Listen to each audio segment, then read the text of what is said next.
TDP, Janasena, BJP ఎవరైతే మీకు ఓట్లేశారో మీ కూటమి ప్రభుత్వం మహిళలకు కూడా మీరు ఏం మంచి చేసింది లేదు.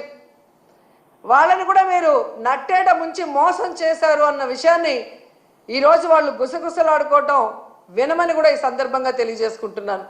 అండ్ ఈరోజు సిగ్గు లేకుండా ఈ కూటమి ప్రభుత్వం తెగ ప్రచారం చేసుకుంటుంది పచ్చ ఛానళ్లలో.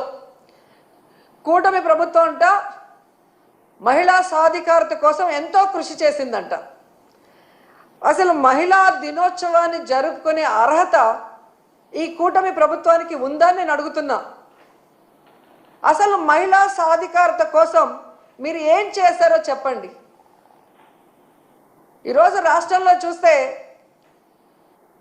ప్రతి గంటకి 70 మంది, ప్రతి రోజుకి 70 మంది మహిళలు, వృద్ధులు, చిన్నపిల్లల మీద అఘాయిత్యాలు జరుగుతున్నాయి. గంటకి 3 మీద మీ పోలీస్ రికార్డ్సే చెప్తున్నాయి. ఇదేనా మహిళా సాధికారత? మహిళలు రాజకీయంగా ఎదగాలని జగన్మోహన్ రెడ్డి గారు ఇచ్చిన 50% రిజర్వేషన్ని మహిళలకి ఎత్తేశారు మీరు. ఇదేనా మహిళా సాధికారత? మహిళల రక్షణ కోసం దిశ యాప్